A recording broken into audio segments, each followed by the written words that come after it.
মেয়াদ উত্তীর্ণ ভিসার ক্ষেত্রে করা লালবাজার।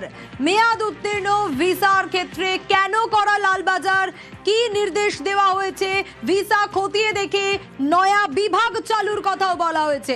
আরো বিস্তারিত এ বিষয়ে জানবো অমিতের কাছ থেকে।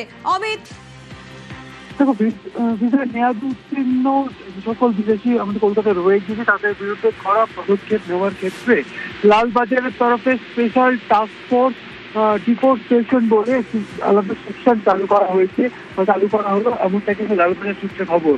মূলত যেটা জানা যাচ্ছে, লালবাজার সূত্রে কলকাতা পুলিশের সিকিউরিটি কন্ট্রোল অর্গানাইজেশনের যে residential permit section, investigation cell, foreigner enquiry section এবং বেআইনি মাইগ্রেন্ট সেকশনের যে আধিকারিক তাদেরকে নিয়ে স্পেশাল টাস্ক ফোর্স তৈরি করা হয়েছে, যারা মূলত শহরে বিভিন্ন যারা বিদেশি যারা এই মুহূর্তে কলকাতায় রয়েছে বা আগে কলকাতায় এসছে, তাদের এই মুহূর্তে প্রেজেন্ট স্ট্যাটাস তাদের ভিসার মেয়াদ রয়েছে কি নেই, যাদের ভিসার মেয়াদ শেষ হয়ে গেছে কিন্তু এখান থেকে চলে যায়নি, তাদেরকে চিহ্নিত করা, তাদেরকে খুঁজে বার করা এবং তাদের চিহ্নিত করা এবং তাদের বিরুদ্ধে আইনানুগ ব্যবস্থা নেওয়া, এই কাজটি স্পেশাল টাস্ক ফোর্স করবে এমনটা কিন্তু লালবাজার সূত্রে জানা যাচ্ছে। বেশ।